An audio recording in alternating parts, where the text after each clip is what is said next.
సాహితీ yoga 30 days weight loss online class లో join అవ్వండి. మీ అధిక బరువు తగ్గించుకోండి. ఎందుకు మీరు రాజీనామా చేయాల్సి వచ్చింది? అంటే ఇక ఆ పార్టీకి భవిష్యత్తు లేదనా? పార్టీలో ఉన్న అనేక నమ్మక ద్రోహాలు. పదవి వచ్చింది సజ్జల రామకృష్ణారెడ్డి గారి ద్వారా కదా. నాకు పదవి కేవలం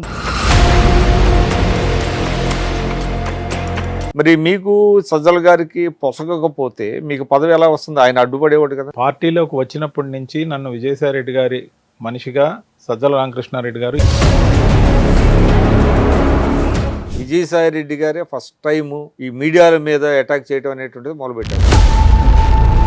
ఇది ముఖ్యమంత్రి గారు విజయసాయిరెడ్డి గారికి స్క్రిప్ట్లు రాసిందంతా ఒకరే. పెద్ద క్రూ అండ్ స్టాఫ్ ఉంది. అంటే పనికిమాలిన స్క్రిప్ట్ లీడ్ అనమాట. ఇంటర్నల్ గా పోయినప్పుడు మనం చెప్దామంటే పక్కన కాంక్రీట్ కుర్చీ చేసుకొని నాయకుడు పక్కనే కూర్చుంటే మనం ఏమని మాట్లాడతాం? సజ్జల రామకృష్ణారెడ్డి గారు ఆయన వ్యవహార శైలి వల్ల అయింది. మీరు ఒక్కడలేనా, ఇంకెవరన్నా ఉన్నారా? చంద్రబాబు నాయుడు గారిని గురించి, పవన్ కళ్యాణ్ గారి గురించి వాళ్ళనిద్దరిని ఉద్దేశించి మాట్లాడేటప్పుడు చంద్రబాబు నాయుడు గారు, పవన్ కళ్యాణ్ గారు అనడం. వైఎస్ఆర్సీపీలో పదవులు ఇచ్చిందే తిట్టడానికి అనేది ఒక ఉన్నది. అది ఇంకా మొత్తం పార్టీ తన హ్యాండ్ ఓవర్ లో మళ్ళీ పెట్టిన తర్వాత మీరు సడన్ గా బీజేపీలోకి చేరేంత వరకు కూడా మీరు రాజీనామా చేస్తున్నట్టు ఎవరికి తెలియదు. బీజేపీలో పురంధరేశ్వరి గారు ఒప్పుకున్నారా? ముఖ్యంగా నేను పార్టీ మారడానికి చెప్పిన కారణం, నేను చంద్రబాబు నాయుడు గారిని విమర్శించకూడదు. 75 సంవత్సరాలు పైపడ్డ తర్వాత కూడా ఇంకా ప్రతిపక్షంలో కూర్చొని మా చేత తిడితేనే నీకు భవిష్యత్తులో రాబోయే రోజుల్లో సాక్షాత్ ప్రతిపక్ష నాయకుడిగా ఉన్న చంద్రబాబు నాయుడు గారిని విమర్శించి తోలనాడినప్పుడు ఆయన 2 చేతులు పెట్టుకుని ఇలా జగన్మోహన్ రెడ్డి గారు తీసుకునే ఇలాంటి నిర్ణయాలను ఎట్టి పరిస్థితుల్లో సమర్థించేది లేదు. తిట్లతో రాజకీయాలు నడవు, తిట్లతోనే పార్టీలను కాపాడుకోవడం జరగదు.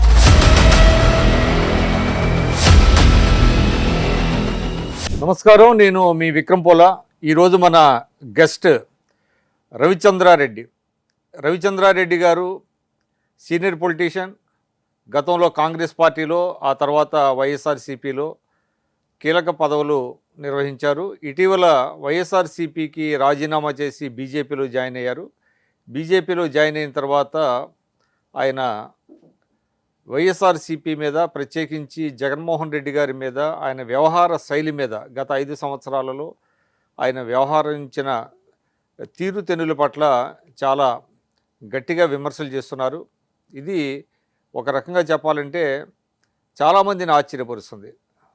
ఎందుకంటే వైఎస్ఆర్సీపీలో ఆయన చాలా కీలకమైనటువంటి బాధ్యతలు నిర్వహించిన సందర్భంలో అనేక డిబేట్స్లో కావచ్చు, అనేక సభల్లో కావచ్చు, జగన్మోహన్ రెడ్డి గారిని చాలా పెద్ద ఎత్తున ఆయన సమర్థించారు, వెనకేసుకొచ్చారు. ఆ పార్టీ విధానాలని, ప్రభుత్వ తీరును కూడా ఆయన సమర్థించారు. ఎందుకు ఈ విధమైనటువంటి ఒకేసారి పార్టీ ఓటమి తర్వాత ఆయన వైఖరిలో ఎందుకు మార్పు వచ్చింది? తదితర అంశాల గురించి మనం వారి ద్వారానే తెలుసుకుందాం. మన స్టూడియోలో ఉన్నారు. నమస్కారం రవిచంద్రారెడ్డి గారు. చాలామంది పార్టీ ఓటమి తర్వాత పెద్ద లీడర్లు కూడా పార్టీని విడిచి వెళ్ళిపోయారు. వాళ్ళంతా ఒక ఎత్తు. ముఖ్యంగా విజయసాయిరెడ్డి గారు వెళ్ళిపోవటం, ఆ తర్వాత చూసినట్లయితే తర్వాత శ్రేణిలో మీరొకళ్ళు కనబడుతున్నారు. ఎందుకు మీరు రాజీనామా చేయాల్సి వచ్చింది? అంటే ఇక ఆ పార్టీకి భవిష్యత్తు లేదనా, లేకపోతే ఏంటి? విక్రమ్ గారు, చిరకాలంగా మనం పరిచయమే. అనేక ఛానల్స్లో డిబేట్లో కూడా పార్టిసిపేట్ చేస్తున్నాం. సుదీర్ఘకాలం అంటే దాదాపు 11 సంవత్సరాలు పూర్తిగా కాంగ్రెస్ పార్టీలో, 6 సంవత్సరాల పాటు వైఎస్ఆర్సీపీలో గట్టిగా కీలకంగా పనిచేశారు. అందరికీ విదితమే. ముఖ్యంగా ప్రభుత్వం అనుసరిస్తున్న తీరుతెన్నుల్లో అమలు చేస్తూ ఉన్న నవరత్నాల వరకు చేసినప్పటికీ కార్యకర్తల్ని కాపాడుకోవడంలో వాళ్ళకి ఏదన్నా చేయటంలో పూర్తిగా నిర్లక్ష్యం పార్టీని నిలువున ముంచిందనేది పార్టీలో ఉన్న అంతర్గత చర్చ. పార్టీలో కూడా అనేకసార్లు చెప్పుకోవడం జరిగింది. ముఖ్యంగా ఆ వ్యవస్థను కాపాడుకోవాల్సిన అవసరం ఉందని, ముఖ్యంగా ఐప్యాక్ కానీ వాలంటీర్లు కానీ డామినెంట్గా ఉన్నప్పుడు పార్టీలో ఒక స్థాయి నాయకులకు కూడా, నాలాంటి వాళ్ళకి కాదు, ఎందుకంటే సెంట్రల్ ఆఫీస్ కనెక్టెడ్ మేము, నాకు నేషనల్ అఫీషియల్ స్పోక్స్ పర్సన్ ఇచ్చారు with signature of Jaganmohan Reddy గారితో ఐడి కార్డు ఇవ్వడం జరిగింది. సో నా వరకు ఆ పార్టీ డిజిగ్నేషన్లో ఏమి ఇబ్బంది లేదు. 6 సంవత్సరాలు నా ప్రయాణం వైఎస్ఆర్సీపీలో ఏదైతే జరిగిందో జగన్మోహన్ రెడ్డి గారికి కనెక్టెడ్గా ఉండడంతో పాటు జగన్మోహన్ రెడ్డి గారిని అభిమానించే ప్రతి అభిమానికి నేను కనెక్ట్ అయ్యాను అక్రాస్ ద గ్లోబ్. ముఖ్యంగా నా వరకు 2 సంవత్సరాల పదవి ఇవ్వడం జరిగింది. 2 సంవత్సరాల 2 నెలల పాటు ఇన్ఫ్యాక్ట్ ఆల్మోస్ట్ క్యాబినెట్ ర్యాంక్తో ఏదైతే కార్పొరేషన్ చైర్మన్గా ఏపీ ట్రేడ్ ప్రమోషన్ కార్పొరేషన్కి పనిచేశానో జర్మనీకి కూడా ప్రభుత్వం వైపు నుంచి పంపడం జరిగింది. నాకు డిజిగ్నేషన్ విషయంలో కానీ లేకపోతే నాకు ఇచ్చిన గౌరవం విషయంలో కానీ ఎటువంటి ఇబ్బంది లేదు పార్టీలో. కానీ ఓడిపోయిన వెంటనే నేనేమి పార్టీ మారలేదు. పార్టీ ఓటమి గెలుపు అనేది జనాలు నిర్ణయించే ఓట్ల శాతాన్ని బట్టి ఆ తీర్పుని మనం గౌరవించాల్సిందే. 1కి 3గా ఎన్డీఏ అలయన్స్గా 2014లో జగన్మోహన్ రెడ్డి గారు 1%తో ఓడిపోవడం జరిగింది. ఇదే కూటమి మళ్ళీ రియాక్ట్ అయిన తీరు ఏదైతే ఉందో వాళ్ళు 19లో విడివిడిగా పోటీ చేసినప్పుడు సునాయాసంగా 50% కన్నా ఎక్కువ ఓట్లతో జగన్మోహన్ రెడ్డి గారు గెలవడం జరిగింది. మళ్ళీ తిరిగి ఎప్పుడైతే కలిశారో దాంతోపాటు యాంటీ ఇన్కంబెన్సీ ఎప్పుడైతే తోడైందో దాంతోపాటు పార్టీలో ఉన్న అనేక నమ్మక ద్రోహాలు ముఖ్యంగా కోటరీ యొక్క అవును, మీరు ఎక్కువ కోటరీ అంటున్నారు. ఎవరు కోటరీలో ప్రధానం? సార్ పేర్లు ఒక్కరే చెప్పకూడదు కదా? పేర్లు చెప్పకూడదని నేను కొన్ని నిబంధన పెట్టుకున్నాను. అంటే కోటరీ అని దాంట్లో ఏదైతే అన్ని శాఖలు తానే వ్యవహరించాడు ఆ వ్యక్తి కాంక్రీట్ కుర్చీ వేసుకుని ఇప్పటికి కూడా పార్టీ ఆధిపత్యాన్ని చెలాయిస్తున్నాడు. అంటే ఇంకా అది open అతన్ని secret టార్గెట్ కదా. గా పేరు నేను ఉచ్చరించడానికి ఇప్పుడు నేను అనుకూలం కాకపోయినప్పటికీ ప్రజలకు మొత్తం తెలుసు ఎవరు ఎన్ని శాఖలు చూశారు, ఎవరు అన్ని శాఖలు అంటే చూశారు. మీకు పదవి వచ్చింది సజ్జల రామకృష్ణారెడ్డి గారి ద్వారా కదా? నాకు పదవి కేవలం జగన్మోహన్ రెడ్డి గారే ఇచ్చారు. ఏ విజయసాయి రెడ్డి గారు ఇవ్వలేదు, సజ్జల రామకృష్ణారెడ్డి గారు ఇవ్వలేదు, సుబ్బారెడ్డి గారు ఇవ్వలేదు, మరి ఎవరు ఇవ్వలేదు. అంటే నాకు అంటే పదవి నాకు ఇచ్చింది నాకు జగన్మోహన్ తెలుసండి. రెడ్డి. అంటే పార్టీలో జగన్మోహన్ రెడ్డి గారికి మీరు చెప్పిన ఈ 3 వ్యక్తులు సజెస్ట్ చేస్తేనే వారు పదవి ఇస్తారు అనేటువంటిది ఒకటి ఉంది. అందులో కీలకంగా సజ్జల రామకృష్ణారెడ్డి గారు ఫైనల్గా ఆయన నాడ్ తీసుకున్న తర్వాతే జగన్మోహన్ రెడ్డి గారు సంతకం పెడతారని ఉంది. మరి మీకు సజ్జల గారికి పొసగకపోతే మీకు పదవి ఎలా వస్తుంది? ఆయన అడ్డుపడేవాడు కదా. పార్టీలోకి వచ్చినప్పటి నుంచి నన్ను విజయసాయి రెడ్డి గారి మనిషిగా సజ్జల రామకృష్ణారెడ్డి గారు ఏ రోజు దగ్గరకు తీల. ఈ ఇంటర్నల్ కొన్ని వర్గాలు ఇవన్నీ అన్ని పార్టీల్లో సహజం, వైఎస్ఆర్సీపీలో కూడా సహజం. నేను అది గమనించిన తర్వాత ఎక్కువగా ఏ వర్గంలో ఉన్నా నష్టపోతాం, వైఎస్ జగన్మోహన్ రెడ్డి గారి వర్గంగా మనకి ఇచ్చిన డిజిగ్నేషన్కి న్యాయం చేద్దాం, అంటే న్యూట్రల్గా ఉండాలి. న్యూట్రల్గా ఉండి జగన్మోహన్ రెడ్డి గారికి అనుకూలంగా పనిచేయడం జరిగింది. మొట్టమొదట నామినేటెడ్ పోస్టులు ఇచ్చిందే 2.5 సంవత్సరానికి ఇచ్చారు. 2 సంవత్సరాల నుంచి 2.5 సంవత్సరం అయ్యాక మీకు ఆలస్యమైన నామినేటెడ్ పోస్టులు ఇచ్చారు సార్. ఎస్, దాంట్లో 139 మందికి ఒకే రోజు పదవులు ఇవ్వడం జరిగింది. సలహాదారులు కానీ లేకపోతే చైర్మన్ పోస్టులు కానీ లేకపోతే డైరెక్టర్లు కానీ అనేక పోస్టులు ఏవైతే నింపారో ఆ 139లో నేను లేను. దాని తర్వాత మరో 2 నెలలు 3 నెలల తర్వాత నన్ను మిస్ అయిన సంగతి జగన్మోహన్ రెడ్డి గారికి వాళ్ళు వీళ్ళు కామన్ ఫ్రెండ్స్ ఎవరైతే చేరవేశారో సాక్షాత్తు భారతమ్మ గారి రికమెండేషన్తోనే జగన్మోహన్ రెడ్డి గారు దగ్గర తీసుకోవడం, దాంతోపాటు రవిని మిస్ అయ్యాం, మనం రవికి అకామిడేషన్ ఏర్పాటు చేయాలి, దాంట్లో ఏవేవి మిగిలి ఉన్నాయని ఎత్తుక్కోమన్నప్పుడు ఎత్తుక్కున్నప్పుడు 2-3 ఉన్నాయి. ఆ 2-3లో ఒకటి నేను ఎంచుకున్నదాన్ని నాకు ఇవ్వడం జరిగింది. నాకు ఇచ్చిన సముచితమైన గౌరవం జగన్మోహన్ రెడ్డి గారు ఎప్పుడూ నన్ను పార్టీలో తక్కువ చేయలే, వచ్చేసే రోజు వరకు చేయలే. ఖచ్చితంగా ఒక రిఫ్ట్ లాంటిది 1కి 2 సార్లు ఏర్పడ్డప్పుడు చేయలే. ఆ 2 ఎప్పుడు ఏర్పడ్డాయో కూడా నేను చెప్తా. ముఖ్యంగా పార్టీకి పనిచేస్తున్నప్పుడు పార్టీ అధినాయకుడిని నంబర్ ఆఫ్ టైమ్స్ కలిసే అవకాశం అధికారంలో ఉన్నప్పుడు కలగలేదు. కానీ అధికారం పోయిన తర్వాత 8 నెలలు నేనేదైతే పార్టీలో పనిచేశానో అప్పుడు 9 సార్లు కలవడం జరిగింది. కానీ నాకు కావాల్సింది అంశం కోసం నేను కలిసిన కారణాలు అప్పుడు ఒక 5-6 సార్లు ఉన్న అధికారంలో ఉన్నప్పుడు, దాని తర్వాత 9 సార్లు జగన్మోహన్ రెడ్డి గారిని కలిసా. ఆ 5-6 సార్లు కాకుండా ఎక్కడైనా సభలున్నా లేకపోతే రామాయపట్నం పోర్టు దగ్గరకు వచ్చినా లేకపోతే ఇంకో దగ్గర ఓపెనింగ్కి వచ్చినా అన్ని దగ్గర కలవడం కూడా జరుగుతుండేది. ఓ 2-3 నిమిషాలు నాకు మాట్లాడే అవకాశం దొరుకుతుండేది. సో నాయకుడితో గ్యాప్ అనేది మెయింటైన్ కాకుండా జాగ్రత్తగా ఎక్కడో ఒక దగ్గర కలిసే అవకాశం, ఓ పులివెందుల్లోనో లేకపోతే అందరితో పాటు కలిసి హెలిప్యాడ్ నుంచి వచ్చేటప్పుడు అందరితో పాటు కలిసిన ఓ 2-3 నిమిషాలు నేను చెప్పే మాటలు ఆయన వినడం జరిగేది, ఆయన తీసుకోవడం కూడా జరిగింది. ముఖ్యంగా ఏదైతే చైర్మన్ పోస్ట్ ఇచ్చారో ఆ చైర్మన్ పోస్ట్ ఇచ్చిన దానికి నేను అడిగిన విధంగా కేటగిరీ కూడా ఇచ్చారు, నన్ను గౌరవించారు, ఆదరించారు. దాంతోపాటు ఇనిషియల్ వేసిన తర్వాత జగన్మోహన్ రెడ్డి గారు 6 నెలల 14 రోజులు హోల్డ్లో పెట్టారు. హోల్డ్లో పెట్టిన తర్వాత కూడా అంటే సీఎం అప్రూవల్ అయిన తర్వాత కూడా హోల్డ్లో పెట్టారా? హోల్డ్లో పెట్టారు. అంటే సీఎం గారికి తెలియకుండా అలా పెట్టారు. ఆ పెట్టిన వ్యక్తి ఇదే కాంక్రీట్ కుర్చీ పర్సన్. సో దాని తర్వాత ఒక మీటింగ్కి వెళ్ళినప్పుడు అక్కడ కలవడం జరిగింది. ఏం రవి నీది అయిపోయింది కదా అంటే, కాలేదన్న, ఇలా నన్ను హోల్డ్లో పెట్టారంటే ఎవరు పెట్టారో చెప్పాను. దాని తర్వాత 48 అవర్స్లో నాకు జీవో ఇప్పించడం జరిగింది. సో అణిచివేత అక్కడి నుంచి మొదలైన అణిచివేత, నన్ను కాదని పదవి తెచ్చుకుంటున్నాడనే అణిచివేతతో పాటు నాయకుడు ఇనిషియల్ వేసిన నన్ను ఏ రోజు కూడా దగ్గర తీయకపోవడంతో అంటే ఒక మాట చెప్పండి, అంటే మీరు డైరెక్ట్గా రిఫర్ చేయకపోయినా ఆయన సజ్జల రామకృష్ణారెడ్డి గారు అనేటువంటిది చాలా స్పష్టంగా తెలుస్తుంది. మీరేం చెప్తున్నారంటే జగన్మోహన్ రెడ్డి గారు నన్ను బాగా ఆదరించారు, నాకు ఆయనకు మధ్య గ్యాప్ లేదు, కానీ సజ్జల రామకృష్ణారెడ్డి గారు మధ్యలో ఉండి ఇదంతా చేశారంటున్నారు. కానీ సహజంగా మీకు జగన్మోహన్ రెడ్డి గారి పట్ల అభిమానం ఉంటే మధ్య వ్యక్తుల కోసం మీరు పార్టీ మారాల్సిన అవసరం ఉంది. చెప్తాను సార్, దాంట్లో కూడా ఇంకొక 2 నిమిషాల సమయం తీసుకుంటాను.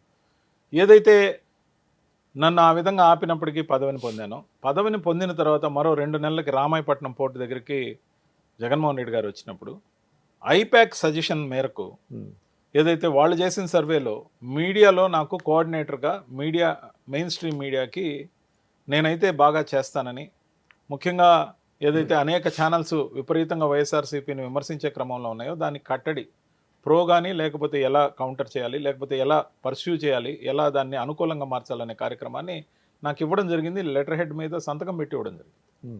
కానీ దాన్ని మళ్ళీ 6 నెలల పాటు హోల్డ్లో పెట్టి అదే సదరు కాంక్రీట్ కుర్చీ పర్సన్ వాళ్ళ ఇంట్లో మనిషికి ఆ పదవిని వేసుకోవడం జరిగింది. అప్పుడు వచ్చిన ఒక ఇంటర్వ్యూ ఏదైతే ఎవరు మీ బదులు ఎవరికి వేశారు? సో తనయుడికే వేసుకోవడం జరిగింది. సో ఆ విధంగా జరిగిన తర్వాత దాన్ని సోషల్ మీడియా కదా, సోషల్ మీడియా స్ట్రీమ్ మీడియా కూడా తనకే ఇవ్వడం జరిగింది. సో ముఖ్యంగా ఏదైతే ఆ విధంగా జరిగిందో దాని గురించి ఇలాగే మనం ఒక ఇంటర్వ్యూలో యూట్యూబ్ ఛానల్కి ఇచ్చినప్పుడు నన్ను పార్టీ నుంచి టర్మినేట్ చేయించడానికి ప్రయత్నం జరిగింది. కానీ జగన్మోహన్ రెడ్డి గారు రవి పార్టీకి అవసరం అని చెప్పి టర్మినేషన్ దేనికి అంటే నేను ఒక ఇంటర్వ్యూలో ఈ విధంగా నాకు ఇచ్చిన దాన్ని తీసి తనయుడికి ఇవ్వడం అనేది కరెక్ట్ కాదని నేను మాట్లాడడం అనేది వాళ్ళకి బాగా హర్ట్గా. సజ్జల భార్గవ రెడ్డి గారికి ఇచ్చారనేది చెప్పారా మీరు? సో పేర్లన్నీ ఆ రోజు చెప్పడం జరిగింది. సో దాన్ని వాళ్ళు గట్టిగా తీసుకోవడం జరిగింది. మమ్మల్ని వ్యతిరేకించి మాట్లాడుతున్నాడని చెప్పేసి ఆ వీడియో చూపించి చాలా సీరియస్గా నన్ను టర్మినేట్ చేయించాలనే ప్లానింగ్లో ప్రయత్నం జరిగింది. ఆ ప్రయత్నం జరిగినప్పటి నుంచి కక్ష సాధింపు అలాగే ఉంది, ఇంకా తీవ్రమైంది. మొదట్లో సాయిరెడ్డి గారి మనిషి అని చెప్పి ఇక్కడ ఏదైతే వర్గం అని చెప్పి మెయింటైన్ చేసుకున్నారో తన సర్కిల్లో వాళ్ళని అందరినీ బాగా ఫర్నిష్ చేసుకున్నారు. నాయకుడు ఆశీర్వాదంతో ఇతను పదవి పొందడంతో పాటు మరో పైమెట్ ఎక్కి మీడియా ఏదైతే ఉందో మెయిన్ స్ట్రీమ్ మీడియా ఇతను చూడటం ఏంటి, మనం కదా చూస్తున్నాం, మనం చూసే విభాగంలోకి ఇతను ఎందుకు రావాలా అనే ఉద్దేశంలో నేను మార్పులు తేవాలనుకున్నా. మీడియాలో ఏదైతే కొన్ని ఛానల్స్ని పనిగట్టుకొని నాయకుడి చేత విమర్శింపజేసే శైలిని మార్చాలనుకున్నా. ముఖ్యంగా ఆ విధంగా నాయకుడి చేతికే కత్తిచ్చి నువ్వే యుద్ధం చేయి, నువ్వు సంపాదించుకునిరా అధికారాన్ని, మళ్ళీ మళ్ళీ మేము అనుభవిస్తామనే పద్ధతికి నేను వ్యతిరేకం. నాయకుడిని డైరెక్ట్గా వ్యతిరేకంగా ప్రతి మీడియాని టార్గెట్ చేసే విధంగా కాకుండా ఆ మీడియాని అనునయించి కానీ లేకపోతే ఆ మేనేజ్మెంట్ రిక్వెస్ట్ మోడ్లోకి కానీ తీసుకెళ్ళి అధికారంలో ఉన్నాం సార్. ఒక్క నిమిషం అండి, అంటే ఈ సందర్భంగా మీరు విజయసాయిరెడ్డి గారి పర్సన్ కింద మీరు అక్కడ ముద్రపడ్డారు. ఎంట్రీ కూడా విజయసాయిరెడ్డి గారి ద్వారా. విజయసాయిరెడ్డి గారు అప్పుడు విజయసాయిరెడ్డి గారు కూడా హోల్డ్ బాగుంది పార్టీలో. మరి మీ కాజు కోసం ఆయన ఎప్పుడు జగన్మోహన్ రెడ్డి గారితో చెప్పలేదా ఇట్లా జరుగుతుంది? తను ఎప్పుడు కూడా వీలైనంత వరకు తనకి ఇచ్చిన జిల్లాల వరకే చూసుకున్నారు. తనని ఎప్పుడు ఉత్తరాంధ్రకు పెట్టడం అంటే మీ కేసుని భుజాన్ని నా కేసుని భుజాన్ని వేసుకోలేని పరిస్థితి. ఎందుకంటే ఇక్కడ తాను ఉత్తరాంధ్ర విషయంలో ఇన్ఛార్జిగా ఉన్నప్పుడు నెల్లూరు ఇన్ఛార్జిగా ఎవరైతే ఉన్నారో ఈయనే ఉన్నారు అప్పుడు. సో ఈయన ఇన్ఛార్జిగా ఉన్న ఏరియాలో వేలు పెడితే అక్కడ ఆయన వేలు పెడతాడనే ఉద్దేశంలో ఆయన స్టిక్ అయ్యి you can fight your self, you go head అని చెప్పి జాగ్రత్తగా డీల్ చేసుకోమని చెప్పడం జరిగింది. సో ఆ విధంగా నేను ముఖ్యమంత్రి గారి దగ్గరికి లేకపోతే జగన్మోహన్ రెడ్డి గారి దృష్టికి తీసుకెళ్లి న్యాయం కోసం ప్రయత్నించాను. సో ఏదైతే మీడియా కోఆర్డినేటర్ పదవి ఇవ్వకపోయినందువల్ల నాకు పెద్దగా నష్టం లేకపోయినప్పటికీ పార్టీకి మేలు చేయాలన్న నా తలంపు ఆలోచన ఏదైతుందో మీడియా ఫ్రెండ్లీగా పార్టీని మార్చాలి, మీడియా ఎంటైర్ మీడియాకి మనం ఎందుకు వ్యతిరేకం కావాలనే నా భావజాలం. ఛానల్స్ పేర్లు, మేనేజ్మెంట్ ఆఫ్ న్యూస్ పేపర్ల పేర్లు తీసి ఆయన మాట్లాడాల్సిన అవసరం ఏముంది అనేది నా ఆలోచన. మాలాంటి వాళ్ళం లేకపోతే నెక్స్ట్ క్యాడర్ వాళ్ళం మాట్లాడొచ్చు. నాయకుడి చేత విమర్శింపజేయాల్సిన స్క్రిప్ట్ రాయడం నాకు నచ్చలే. అక్కడ విభేదించాను గట్టిగా. డైరెక్ట్ గా మీడియాతో ఫైట్ చేయడం వద్దు అన్నాను నేను, వద్దు అన్నాను. ఎందుకంటే సార్ ఈరోజు మనము కొన్ని ఛానల్స్ని కొన్ని న్యూస్ పేపర్స్ని బాయ్కాట్ చేసాం. వాళ్ళు మనకి వ్యతిరేకంగా ఉన్నారు కాబట్టి బాయ్కాట్ చేశాం. నా ఆలోచన నేను అక్కడ ఇంటర్నల్గా చెప్పడం జరిగింది. చూడండి, ఏదైతే మనం బాయ్కాట్ చేసామో వాళ్ళకి మనకు శత్రువర్గంగా భావించామో, వాళ్ళకి మనం అనుకూలం కాదు, మనం వాళ్ళకి అనుకూలం కాదు అని చెప్పి శత్రువులాగా చూసి ప్రతి దగ్గర ముఖ్యమంత్రి గారి చేతే వాళ్ళ గురించి మాట్లాడించి వాళ్ళని పెద్దవాళ్ళని చేయడంతో పాటు అనవసరంగా రిఫ్ట్ ఎక్కువైపోతుంది, దీన్ని ఆపాలి అనేది నా ఆలోచన. దానికి వాళ్ళ మేనేజ్మెంట్లతో మాట్లాడడానికి నేను సానుకూలం. లేకపోతే ఏదో ఒక రకంగా సర్దుబాటు. That is the case. నాకు తెలిసి విజయసాయి రెడ్డి గారే ఫస్ట్ టైము ఈ మీడియాల మీద అటాక్ చేయడం అనేటువంటిది మొదలుపెట్టారు, ఈవెన్ బిఫోర్ జగన్మోహన్ రెడ్డి గారు. మరి మీరు విజయసాయి రెడ్డి గారికి ఎప్పుడు చెప్పలేదు అట్లాగా? చెప్పాను సార్. ఇది ముఖ్యమంత్రి గారు విజయసాయి రెడ్డి గారికి స్క్రిప్ట్లు రాసిందంతా ఒకరే. వాళ్ళ ఆలోచన గతంలో వాళ్ళు ఈనాడు ఎంప్లాయీస్, అది ప్రాబ్లం. అది మీరు ఎప్పుడు మరి విజయసాయి రెడ్డి గారితో చెప్పలేదా? చెప్పాను, కానీ ఎప్పుడైతే నాయకుడు దాన్ని అందిపుచ్చుకున్నాడో అందరం కూడా అందిపుచ్చుకోవాల్సిన అవసరం పడింది కదా. నేననేది మార్పు మొదలవ్వాలని నా కోరికగా ఉండింది. ఎందుకంటే ఏదో ఒక సమయంలో ఒక అడుగు సర్దుబాటు వైపు పోతే అది మొత్తం అందరికీ పనికొచ్చే అంశం అవుతుంది. అంతేకాదు సదరు ఛానల్ని మనం బహిష్కరించాం, నాయకుడి చేతనే విమర్శింపజేసాం. వచ్చిన బెనిఫిట్ ఏంటి? లేదు కదా, ఇంకా బిడుస్తుంది కదా. దాంతోపాటు మనకు నచ్చలేదని వాళ్ళని బహిష్కరించాం. తెలుగుదేశం పార్టీ సంపూర్ణంగా మనకు వ్యతిరేకం కదా. మనకి నచ్చలేదని చెప్పి తెలుగుదేశం పార్టీతో మనం తలపడం అని ఏమన్నా ఎలక్షన్ ఫ్రే నుంచి విరమించుకుంటామా? లేదు కదా. ఎప్పుడైనా మ్యాచ్ ప్రాక్టీస్ ఉండాలి. వాళ్ళ ఛానల్కి మనం వెళ్ళినప్పుడే అక్కడ ముగ్గురు మనల్ని విమర్శించినా ఒక పాజిటివ్ గొంతు మనకు అనుకూలం అవుతుంది. మన వర్షం చెప్పుకునే అవకాశం ఖచ్చితంగా 10 నిమిషాలు 3 నిమిషాలైనా వస్తుందని ఎప్పటి నుంచి బహిష్కరించారండి? అది అధికారంలోకి వచ్చాక కొద్ది రోజులు వచ్చాక నేను 6 నెలల పాటు కూడా వెళ్ళడం జరిగింది with permission of the party. 6 నెలల తర్వాత 6 నెలలకు ముందు నుంచి పూర్తిగా వదిలేయడం జరిగింది. అంటే వాళ్ళు పిలిచేవాళ్ళు కదా మీరు? అంటే యాక్చువల్ గా పార్టీ నుంచి ఇన్స్ట్రక్షన్స్ క్లియర్ కట్. అలాగే సాక్షికి కూడా వాళ్ళని పెద్ద నష్టం జరిగింది, ఖచ్చితంగా జరిగింది. ఇప్పుడు సాక్షికి కూడా వాళ్ళని ఎవరిని అంటే విమర్శ సహింతున అనే కోణం ఏదైతే ఉందో, విమర్శ అనేది రాజకీయంలో ఖచ్చితంగా జరిగే అంశం, నిత్యం జరిగే అంశం. దాన్ని తిప్పికొట్టడంలోనే డిబేటర్స్ అనేవాళ్ళు ఉపయోగపడతారు. కావలిస్తే వాళ్ళకి ఒక డిబేటర్స్ అందరికీ కూడా ట్రైనింగ్ క్లాస్ లాంటిది పెట్టి వీలైనంత వరకు ఎట్లా కౌంటర్ చేయాలి అనే దానికి ఒక లైన్ ఇస్తే బాగుంటుంది అనేది నా ఆలోచన. ఇలాంటి చేసుకోవాల్సినటువంటి అవసరం ఉంది సార్. పిఆర్ఓలు ఉంటారు, సిపిఆర్ఓ ఉంటారు, వీళ్ళందరూ ఎందుకున్నారు? To maintain the public relations with press and everybody. Amicable గా సొల్యూషన్. సిపిఆర్ఓ జీతాలు తీసుకున్నాడు, పిఆర్ఓ జీతాలు తీసుకున్నారు, మీడియా అడ్వైజర్స్ జీతాలు తీసుకున్నారు, మీడియా వింగ్ చూసేవాళ్ళు జీతాలు తీసుకున్నారు, పెద్ద క్రూ అండ్ స్టాఫ్ ఉంది. అంటే భజన చేయడానికి మాత్రమేనా వీళ్ళు? అంటే పనికిమాలిన స్క్రిప్ట్ లీయడానికి మాత్రమేనా వీళ్ళు? నేననేది ఈ కోణంలో నేను విభేదించాను సార్. ఈ కోణంలో విభేదించినప్పుడు నన్ను పార్టీ నుంచి సాగనంపడానికి జరిగిన ప్రయత్నం కూడా జగన్మోహన్ రెడ్డి గారు అడ్డుకున్నారు. ఆ ఫర్దర్ ఇప్పుడు ఏదైతే ఆయన ఎప్పుడు పిలిచి ఏంటి సమస్య అని అడగలేదు మిమ్మల్ని? అడిగారు సార్, అడిగారు. దాని తర్వాత ఆయన నా కోణం విన్న తర్వాత నన్ను నిలబెట్టుకున్నారు పార్టీలో. ఈ మధ్య కూడా నేను సాక్షి మీడియాలో విజయసాయి రెడ్డి గారిని గురించి మరో వ్యక్తి గురించి నేను మాట్లాడడం జరిగింది. ఎందుకు బహిరంగంగా మాట్లాడాల్సి వచ్చింది? ఇంటర్నల్గా పోయినప్పుడు మనం చెప్దామంటే పక్కన కాంక్రీట్ కుర్చీ చేసుకొని నాయకుడు పక్కనే కూర్చుంటే మనం ఏమని మాట్లాడతాం సార్? సో మాట్లాడలేని పరిస్థితుల్లో జగన్మోహన్ రెడ్డి గారు కూడా ఇస్తున్నారు సార్. అంటే నాకు ఇచ్చినప్పటికీ ఆ వ్యక్తి కదలట్లేదు ఆడి నుంచి. అవునండి, 1-to-1 మాట్లాడేటప్పుడు కూడా కదలకపోతే లీడర్ ఏం చెప్పాలి? నాకు 1-to-1 మాట్లాడాలి, మీరు బయట ఉండండి అని చెప్పొచ్చు కదా సార్. ఈ రోజు ఇప్పుడు మీరు అదే అన్నారు కదా, నేను ఈ పార్టీ నుంచి బయట రావడానికి కారణం అదే. ఇప్పుడు మనం వ్యక్తిగతంగా చెప్పే అంశాలు కూడా అతని కళ్ళ ముందే అతని చెవులు నోడేటే చెప్పాలి అనే కాడికి ఎందుకంత బలహీనత? 8 నెలల తర్వాత జగన్మోహన్ రెడ్డి గారికి అంత బలహీనత ఎందుకు? ఆయన కూర్చోబెట్టుకోవడానికి అతిగా చనువు తీసుకున్నారు, దాన్ని ఆయన ఆమోదించాడని నా అభిప్రాయం. ముఖ్యంగా ఒకే జిల్లా. ఇప్పుడు నాకు తెలిసి ఇవాళ ఒకటండి, ఇప్పుడు భారతీయ జనతా పార్టీ కావచ్చు, తెలుగుదేశం కావచ్చు, కాంగ్రెస్ పార్టీ కావచ్చు, అధినాయకుల దగ్గరికి అపాయింట్మెంట్స్ తీసుకుని ఎవరైనా వెళ్తే ముందుగా 1-to-1 మాట్లాడతారు. ఆ తర్వాత ఏదైనా ఉంటే సన్నిహితులను పిలుస్తారు తప్ప అసలు 1-to-1 అనేది జగన్మోహన్ రెడ్డి గారి డిక్షనరీలో లేదా సార్? ఎవరితో ఉండిందో నాతో అయితే 1-to-1 ఈ మధ్య కాలంలో ఎప్పుడు జరగలేదు. కానీ ఎప్పుడైనా జరిగినప్పుడు కూడా చాలా నిమిషాల పాటు ఉంటుంది. కొన్ని నిమిషాల్లోనే చాలా మ్యాటర్ నేను చెప్పగలను. ఎందుకంటే గబుక్కన చెప్పాల్సిన అంశానికి స్టిక్ అవుతాం కాబట్టి చెప్పగలిగేవాడిని, పని తీసుకోగలిగేవాడిని నాయకుడి దగ్గర. కానీ ఎప్పుడైతే ఈ మధ్య కూడా కోఆర్డినేటర్లుగా ఎవరినైతే వేశారో, ఏదైతే సాక్షి టీవీలో నేను మాట్లాడిన మాటలకి నా మీద పార్టీ నుంచి మళ్ళా సాగనంపాలనే ప్రయత్నం గట్టిగా జరిగినప్పుడు జగన్మోహన్ రెడ్డి గారు స్వయంగా పులివెందులకి పిలిపించారు. పిలిపించి నన్ను సర్దుబాటు చేయడంతో పాటు నా చేత ఒక అపాలజీ చెప్పించి మళ్ళీ అందరిని కలిపారు. కలిపిన తర్వాత కలిసి మీరు ఎవరికి అపాలజీ చెప్పారు? సార్ నేను చెప్పిన కాంక్రీట్ కుర్చీ పర్సన్కే చెప్పారు డైరెక్ట్ డైరెక్ట్ గా చెప్పాను. అంటే ఫోన్ చేసి చెప్పారా? ఫోన్ కాదు సార్, ఫిజికల్ గా చెప్పా. జగన్మోహన్ రెడ్డి గారి సామీప్యంలోనే దగ్గర పక్క రూమ్ లోనే చెప్పా. చెప్పిన తర్వాత కలిసి మళ్ళా జగన్మోహన్ రెడ్డి అంటే గారు మీరు ఏంటంటే ఇన్ఎవిటబుల్ గా మీరు చెప్పాల్సి వచ్చింది. In the interest of the party you have to say some apology అని చెప్పి నాయకుడు చెప్పాడు. నాయకుడు నేనేమని ఆయన ఎలా తీసుకున్నాడు దానికి? ఆయన నలుగురు ముందు తిట్టి నాకు రూమ్ లో వచ్చి సారీ చెప్పి నువ్వు మామ అనిపిస్తే ఎట్లా అంటే, నేను పబ్లిక్ గా చెప్తాను, రండి బయట రండి, సాక్షి కెమెరాలు ఉన్నాయి బయట, విజువల్ గా చెప్తాను కావాలంటే అని కూడా చెప్పడం జరిగింది. నేను సార్ ఒక అడుగు తగ్గినప్పుడు తగ్గింది అందరూ చూస్తే నేనేం అవమానంగా ఫీల్ గాను. జరిగింది జరిగినట్టే చెప్తా, నిజంగా నిజాయితీగా ఉంటా. సో దాని విషయంలో నేను ఎటువంటి భేషజాలకు పోను. నాకేం పెద్ద అవమానం అని అనుకో. In the interest of the party I have to bend my back, I definitely అని చెప్పా. సో దానికి ఎంత తీసుకున్నాడో తెలియదు, కానీ తీసుకున్న తర్వాత కూడా కక్ష సాధింపు అలాగే ఉండింది. ఏ ఛానల్కి నన్ను పిలవద్దని వేరే పేర్లు రెఫర్ చేయడం జరిగింది. ఎప్పుడైతే నన్ను తీయలేకపోయారో కొన్ని వేరే పేర్లని ఆ ఛానల్స్కి పంపించమని నోట్ పంపించడం, ఆ మెయిన్ స్ట్రీమ్ ఛానల్స్కి డిబేట్లకి నన్ను పిలవద్దు అని చెప్పడం డైరెక్ట్గా ఇష్టం లేక ఈ పేర్లను మాత్రమే పిలవాలని 13 పేర్లు ఇవ్వడం, దాంట్లో నా పేరు లేకుండా. అంటే వైఎస్ఆర్సీపీ అనుకూల ఛానల్స్ అంటే ఏ ఛానల్స్కి అయితే మనం డిబేట్లకు వెళ్ళే అవకాశం ఉండిందో ఆ ఛానల్స్. సో ఈ పేర్లను మాత్రమే ఇక నుంచి పిలవాలి, వీళ్ళని మాత్రమే మా మనుషులుగా మీరు గుర్తించాలి. అంటే నన్ను పొమ్మని లేడు, తీసివేయలేడు, ఆ అక్కస్ పోలేదు.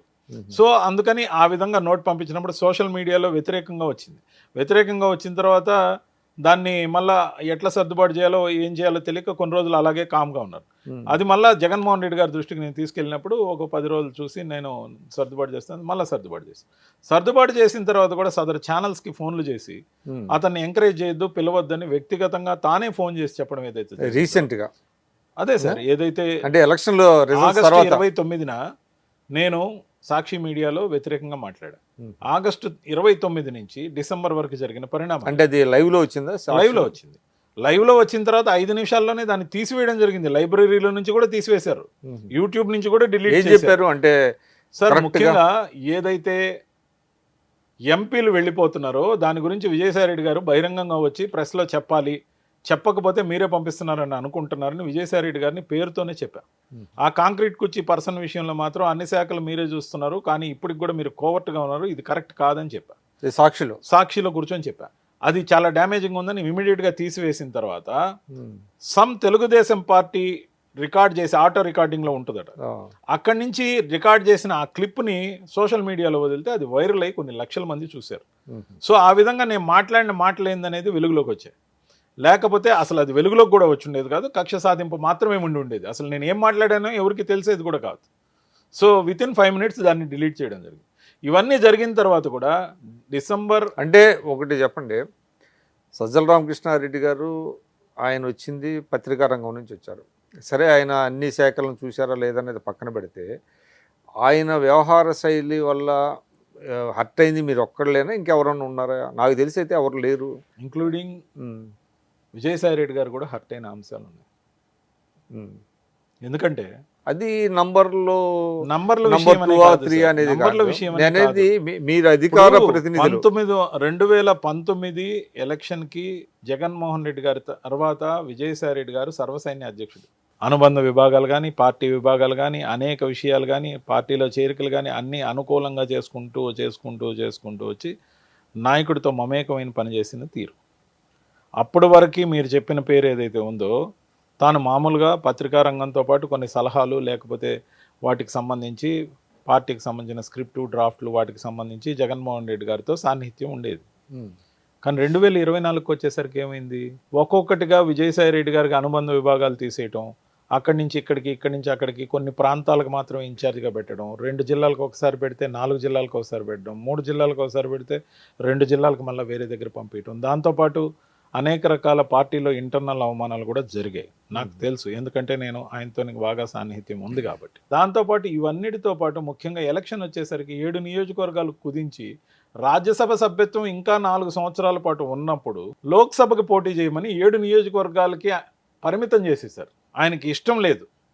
ఆయన బాగా అనుయాయుడుగా అని కాదు, సహచరుడుగా ఉన్న, మిత్రుడుగా ఉన్న వేమిరెడ్డి ప్రభాకర్ రెడ్డి గారితో పోయి తలపడమని చెప్పి పంపించారు.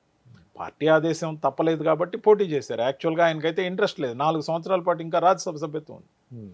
కానీ ఏదైతే పోటీ చేశాడో దాంట్లో ఉన్న కుట్ర ఏంటంటే 7 నియోజకవర్గాలకి ఆయన కన్ఫైన్ చేయాలి. రాష్ట్రంలో ఎక్కడ ఆయన పెత్తనం ఉండకూడదు, ఏ విషయంలోకి ఇన్వాల్వ్ కాకుండా కట్టడి చేయటం.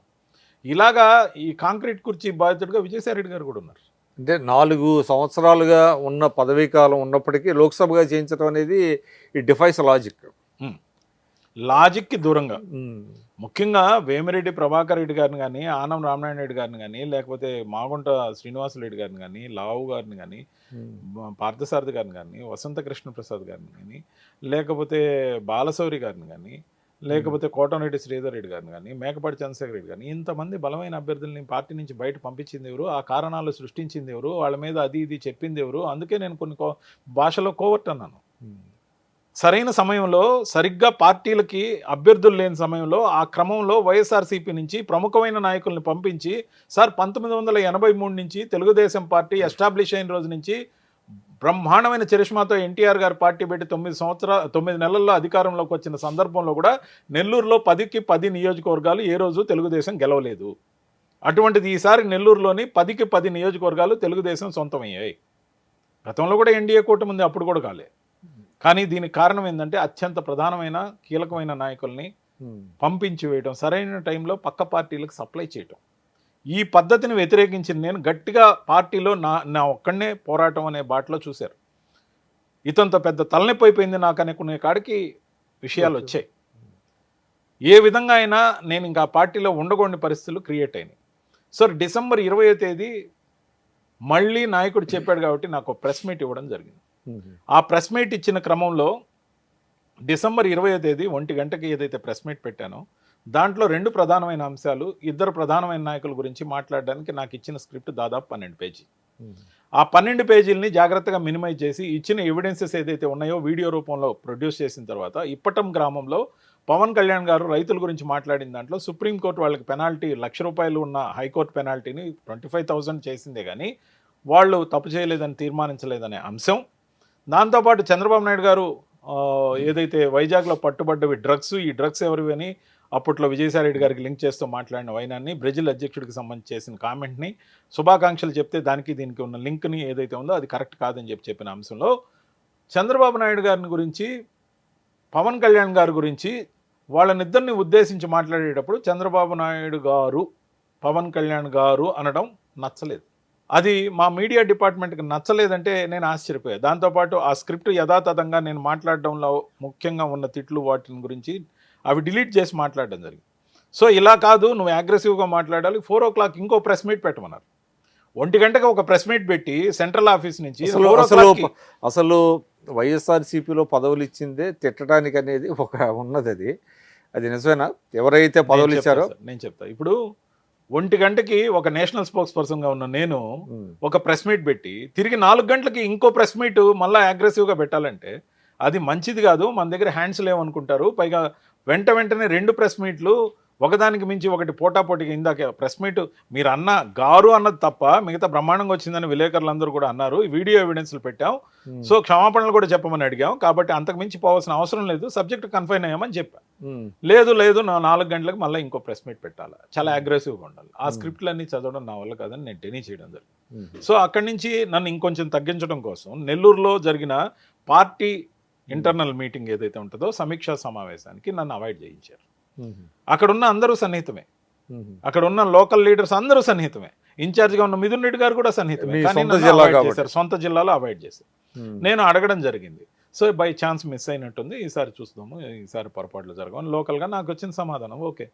జనవరి 8వ తేదీ మరొక సమావేశం నెల్లూరుకు సంబంధించిన నాయకులందరికీ సంబంధించి జగన్మోహన్ రెడ్డి గారి దగ్గర తాడేపల్లిలో సమావేశం జరిగింది. కనీసం ఒక SMS కూడా ఇవ్వకుండా అవాయిడ్ చేయించింది ఎవరు? ఇవన్నీ నేను అర్థం చేసుకున్న తర్వాత నన్ను పొమ్మనలేక పొగబెట్టడంతో పాటు పార్టీలో ఎటువంటి పరిస్థితుల్లో మనకి ఇంకా భవిష్యత్తు ఉండదు. రెండో వైపు నాయకుడు ఎంత దగ్గర తీసినా నాయకుడికి రోజు పోయి కలిసే అవకాశం మనకు లేదు. ఖచ్చితంగా నాయకుడికి రోజు పోయి పితూరీలు చెప్పాల్సిన అవసరం మనకి ఇక లేదు, ఇంకా చాలు అని అనుకున్నా. ఇప్పుడు విజయసాయి రెడ్డి గారు ఎందుకు వెళ్ళినట్టు ఆయన నేను చెప్తాను. సో నేను అనేది ఏంటంటే నా వరకు చూసుకున్న తర్వాత ఇక భవిష్యత్తు మనకి పార్టీలో లేదు. జగన్మోహన్ రెడ్డి గారు ఏమో మనల్ని దగ్గరకు తీస్తున్నారు, మనల్ని ఏమో బాగా చూసుకుంటున్నారు, కానీ ప్రతిసారి నాయకుడికి వెళ్ళి పలానా వ్యక్తి మీద ఫిర్యాదు చేయాలంటే మనకు అయ్యే పని ఇప్పుడు కాదు. ఆయన ఆయన్ని వదులుకోవడానికి సిద్ధంగా లేడు. పైగా నేను నిర్ణయం తీసుకునే రోజుకి 45 రోజుల ముందు పార్టీకి సంబంధించి 2 జిల్లాలకు ఒక కోఆర్డినేటర్ని చొప్పున ఉత్తరాంధ్ర జిల్లాలు విజయసాయి రెడ్డి గారికి, అలా మిగతా అందరు లీడర్స్కి 2 జిల్లాలు ఒకరికి ఒక జిల్లా అలా ఇవ్వడం జరిగింది. అలా ఇచ్చిన క్రమంలో నేను చెప్పిన పర్సన్కి మొత్తం పార్టీకి చీఫ్ కోఆర్డినేటర్గా ఆంధ్రప్రదేశ్ మొత్తం మీద ఇవ్వడం జరిగింది. ఇంక మొత్తం పార్టీ తన హ్యాండ్ ఓవర్లో మళ్ళీ పెట్టిన తర్వాత మనం అతని ఆధ్వర్యంలో పనిచేయాలి, ఆయన ఏం చెప్తే అది వినాలి. ఇక్కడ జరుగుతున్న తంతంతా కూడా ఆయన ఎంతగా తీసుకుంటున్నాడా తీసుకోవటం లేదా అనే దానికి ఇదే సాక్ష్యం. ఆయన ఎవరిని వదులుకునే పరిస్థితిలో లేడు, ఇది మనకు నచ్చిన అంశం, అవసరం లేదు కాబట్టి బయట రావడం జరిగింది. సో విజయసాయి రెడ్డి గారి వ్యక్తిగతమైన నిర్ణయం, ఆయన ఏం అవమానాలు పొందాడో 1-2 నేను చెప్పా. దాంతోపాటు వ్యక్తిగతంగా ఆయన విసిగిపోయాడో లేకపోతే ఏవైనా ఒత్తిడిలో కొందరు అంటున్నట్టు కేసుల గురించి అని కొందరు మామూలుగా ఏదైతే స్పెక్యులేషన్ నడుస్తుందో అవన్నీ ఆయన మాత్రమే సమాధానం చెప్పగలరు. నా వరకు నాకు తెలిసింది దాన్ని బట్టి ఇక చాలు అనుకో. ఇప్పుడు కొన్ని అవమానాలు ఉన్నా, కొన్ని బాధలు ఉన్నా ఏ ఒక్కరు కూడా రాజ్యసభ అంటే మీరు ఇక మిమ్మల్ని పార్టీలో ప్రొటెక్ట్ చేసే పర్సన్ బయటికి వెళ్ళిపోయాడు కాబట్టి అది కూడా ఒక రీజనా మీరు బయటకు రావడానికి? నేను విజయసాయి రెడ్డి గారు పార్టీలో ఉన్నప్పుడే బయట వచ్చాను సార్. విజయసాయి రెడ్డి గారు ముందు వచ్చారా? ఎస్, విజయసాయి రెడ్డి గారు పార్టీ వదిలేస్తారని నాకు కనీసం కూడా తెలియదు. నేను జనవరి 18వ తేదీ ఏదైతే పార్టీలో జాయిన్ అయ్యానో కనీసం ఆ రోజుకి కనీసం అటువంటి స్మెల్ కూడా లేదు. 2 నెలల క్రితం నవంబర్లో ఒకసారి విజయసాయి రెడ్డి గారిని కలవడం జరిగింది. ఆ రోజు నేను సాక్షి టీవీలో కూర్చొని మాట్లాడిన మాటలకు వివరణ ఇవ్వడం జరిగింది. నా ఉద్దేశం ఏందో చెప్పడం. మిమ్మల్ని పిలిచిన యాంకర్లను ఏం చేయలేదా? వాటి మీద క్రమశిక్షణ తీసుకోలేదా? ఎవరు సార్? ఇప్పుడు మిమ్మల్ని పిలిచి అంటే మీరు పార్టీ దీనికి వ్యతిరేకంగా మాట్లాడారని అంటున్నారు కదా, అంటే ఆయనకు నచ్చని విధంగా మాట్లాడారు సార్. పాపం ఆ రోజు లైవ్లో ఉన్న యాంకర్ నన్ను ఆపడానికి విశ్వ ప్రయత్నం చేశాడు, కానీ ఫ్లో వస్తే నాకు ఆగదు. కరెక్ట్గా అదే యాంకర్ మీద ఏం వేటు పడలేదు. యాంకర్ చేసిన తప్పిదం ఏమీ లేదు. నేను వ్యక్తిగతంగా ఆయనకి అపాలజీ కూడా చెప్పుకున్నాను. ఎందుకంటే పాపం ఆయన లైవ్లో ఉన్నప్పుడు ఆయన ఉద్యోగం బతుకుదెరువు పోకూడదని నేను వెంటనే ఇన్పుట్ ఎడిటర్ని కూడా అడిగా, ఇది మనకు పార్టీకి డ్యామేజ్ చేసేటట్టుంది, వెంటనే డిలీట్ చేయమని అడిగా. అప్పటికే సదర్ పర్సన్కి ఆ వీడియో పోయింది. ఆయన కూడా వెంటనే దాన్ని డిలీట్ చేయమన్నాడు. డిలీట్ అయిపోయింది. కానీ తెలుగుదేశం పార్టీ ఆఫీస్ నుంచో మరి ఎక్కడి నుంచో ఏదైతే అప్లోడ్ అయిందో ఇబ్బంది లేదు, ఆయన సేఫ్ గానే ఉన్నారు. ఆయన ఈ రోజు ఉన్నారు. సో ఆయన లాయల్ గా ఉన్నారు, ఆయన ఎప్పటి నుంచో ఉన్నారు. సో ఆయన సీనియర్ సిటిజన్, ఇబ్బంది ఏం లేదు. సో నేననేది ఏంటంటే నా వల్ల వేరే వాళ్ళకి ఇబ్బంది రాకూడదు.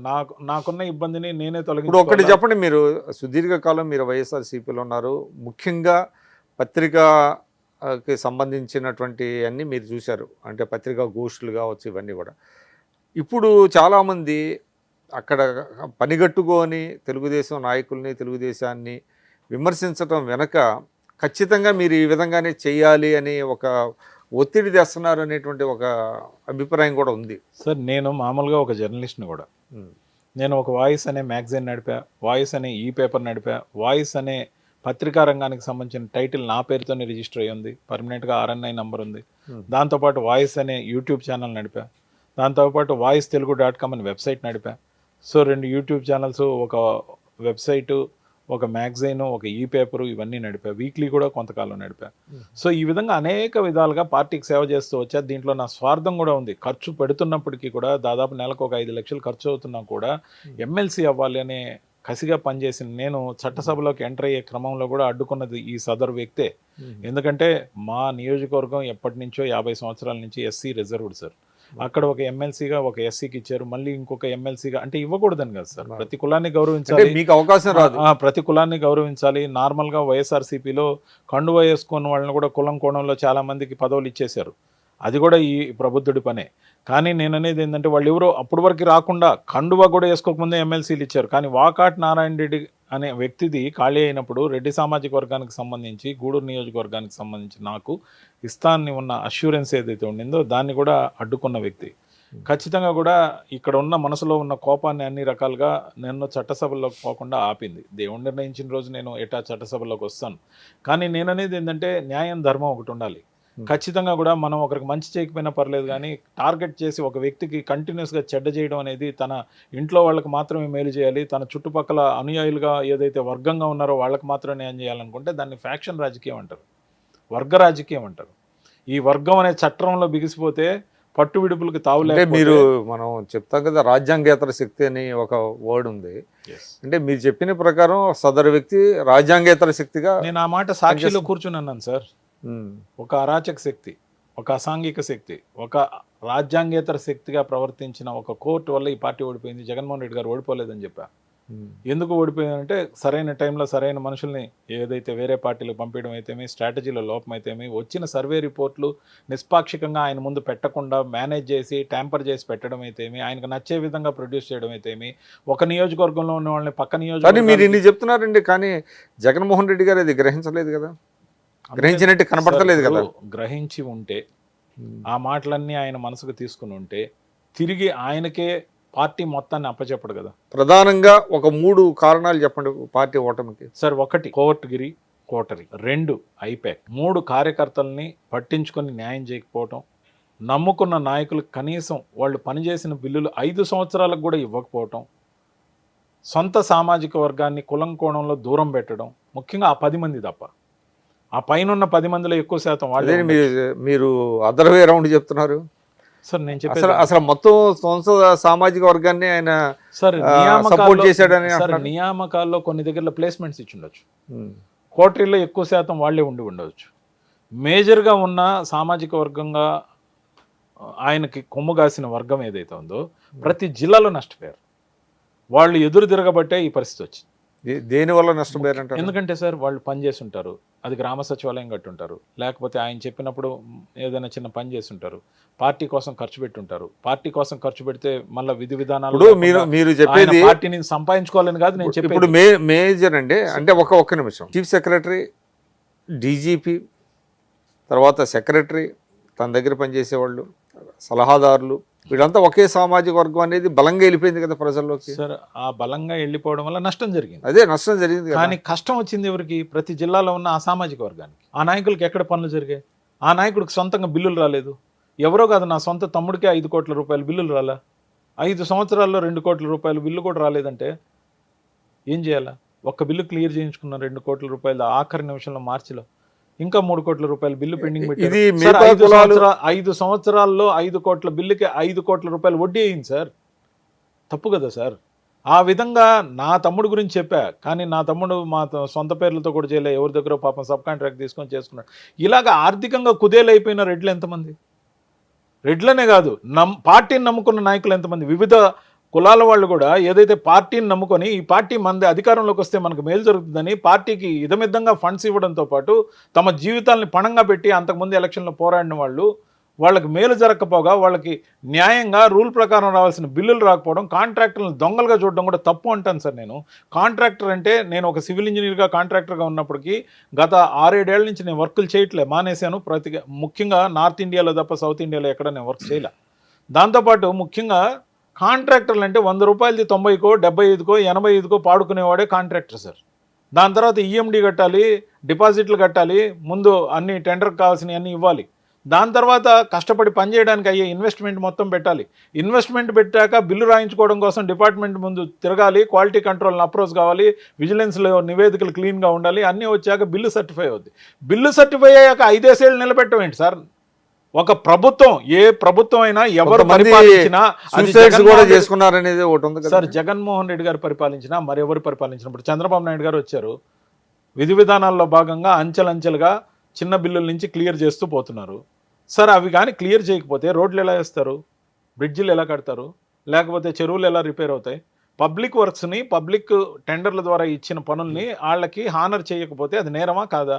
అది గవర్నమెంట్ పార్టీలకి అతీతంగా పెడితే గవర్నమెంట్ బైండ్ ఓవర్గా సంతకం పెట్టిన తర్వాత కాంట్రాక్ట్ అగ్రిమెంట్లో కాంట్రాక్టర్ కానీ వైలేట్ చేసినప్పుడు కాంట్రాక్టర్ని వెంటనే బ్లాక్ లిస్ట్లో పెడతారు సార్. 3 సంవత్సరాల పాటు ఎక్కడ టెండర్లు వేయకూడదు, దేశంలో ఎక్కడ వేయకూడదు.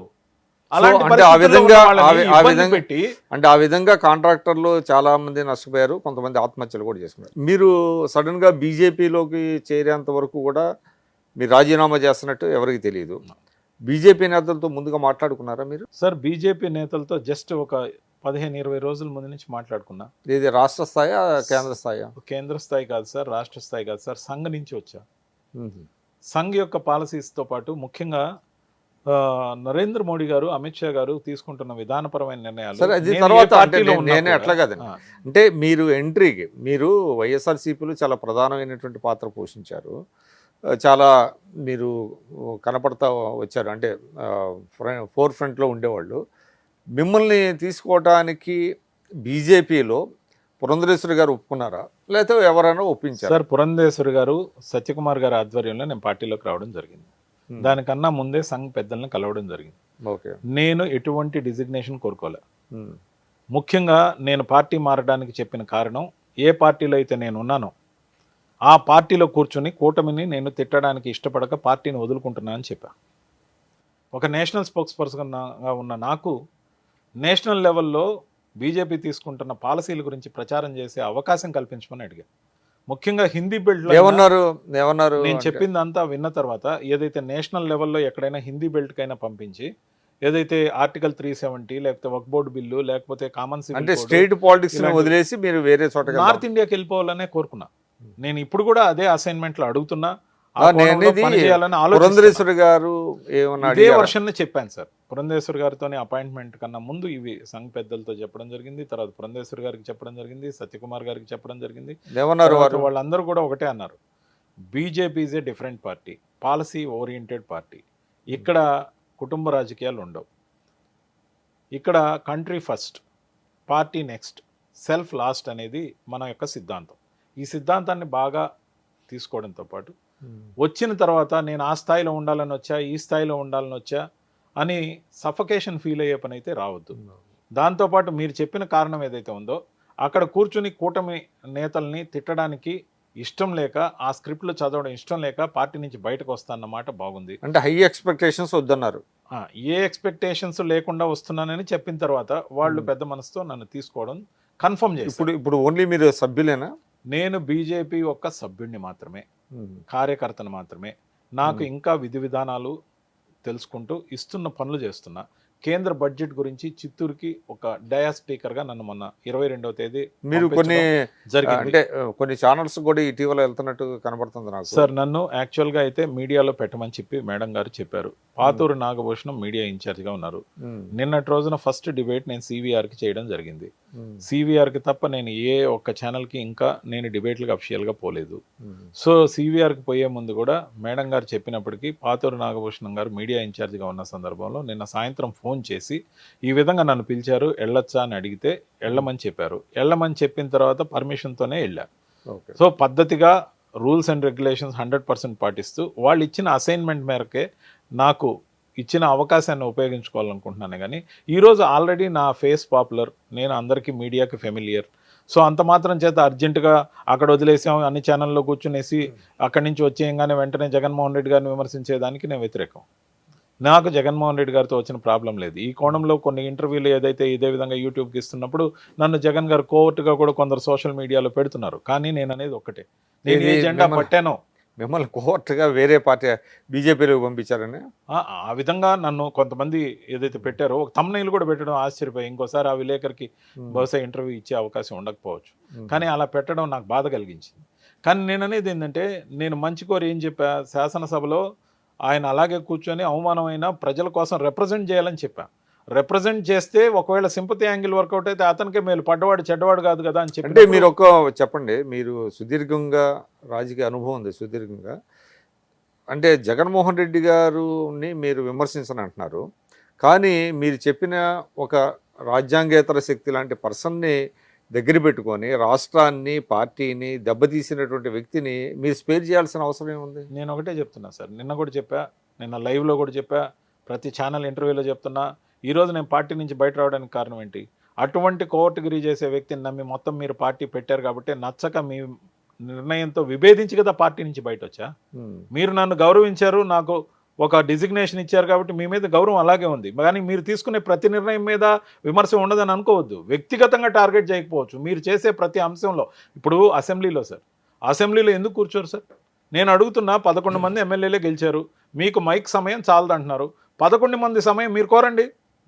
11 మంది సమయం ఒక్కొక్కళ్ళకి 4 నిమిషాలే వచ్చింది అనుకుందాం. అసలు ఆయన 44 నిమిషాలు వస్తుంది కదా మీకు. అసలు అట్లా కాదు, ముందుగానే ఊహించుకొని ఎంత ఇస్తారో తెలియకుండా అట్లా కూడా అవసరం లేదు సార్. ఒక్కొక్క శాసనసభ్యుడికి ఒకవేళ 175 మందికి ఒక్కొక్కరికి 4 నిమిషాలే వచ్చింది అనుకుందాం సార్. 4 నిమిషాల్లో 11 మందికి 44 నిమిషాలు వస్తుంది. ఆ 44 నిమిషాలు మీరే ఒక ఆథరైజేషన్ స్పీకర్కి ఇచ్చి నన్ను ఒక్కడనే ఈ 11 మంది వాళ్ళు కూడా సైన్ చేసి అది అసలు అది అట్లా సిస్టమ్ ఉండదులేండి. ఇప్పుడు ఒక్కళ్ళు ఉన్నా కూడా గంట 2 గంటలు మాట్లాడిన సందర్భాలు చాలా ఉంటాయి సార్. అసలు అవమానంగా ఫీల్ కావాల్సిన అవసరం లేదు. ఇది ప్రజల పట్ల జరుగుతున్న అన్యాయం అని నేను దాన్ని విభేదిస్తున్నా. జగన్మోహన్ రెడ్డి గారు తీసుకునే ఇలాంటి నిర్ణయాలను ఎట్టి పరిస్థితుల్లో సమర్థించేది లేదు. వ్యక్తిగతంగా ఆయన మీద కొంత గౌరవం ఏదైతే ఉందో, ఆయన నాకు ఇచ్చిన హానర్, దాన్ని గుర్తు మనసులో పెట్టుకొని గతంలో చేసిన దానికి ఆ విధంగా ప్రవర్తిస్తున్నా. నేను చంద్రబాబు నాయుడు గారిని విమర్శించకూడదు. 75 సంవత్సరాలు పైపడ్డ తర్వాత కూడా ఇంకా ప్రతిపక్షంలో కూర్చొని మా చేత తిడితేనే నీకు భవిష్యత్తులో రాబోయే రోజుల్లో నిన్ను చట్టసభలో తీసుకుపోదాం అంటే నాకు అవసరం లేదని నేను బయట వచ్చా. తిట్లతో రాజకీయాలు నడవు, తిట్లతోనే పార్టీలను కాపాడుకోవడం జరగదు.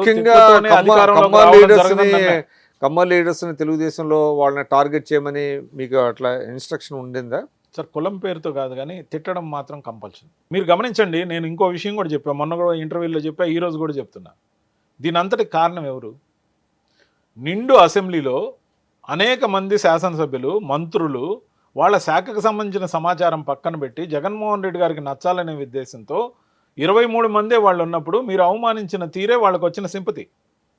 సాక్షాత్ ప్రతిపక్ష నాయకుడిగా ఉన్న చంద్రబాబు నాయుడు గారిని విమర్శించి తోలనాడినప్పుడు, ఆయన 2 చేతులు పెట్టుకుని ఇలా కన్నీళ్లు పెట్టుకున్నప్పుడు దాన్ని ట్రోల్ చేసేదానికి ఎవరైతే చేశారో వాళ్ళకి ఈ రోజుకైనా పనిష్మెంట్లు పడ్డాయా? మరి వాళ్ళని ఎందుకు స్పేర్ చేస్తున్నారు నాకు అర్థం కాల. ఎవరైతే ఆ రోజు ప్రధానంగా ట్రోల్ ఎప్పుడు వైఎస్ఆర్సీపీలో ఉన్నప్పుడు ఎప్పుడు కూడా వ్యక్తిగతమైన విమర్శలు ఎప్పుడు చేయలేదు ఎవరి మీద?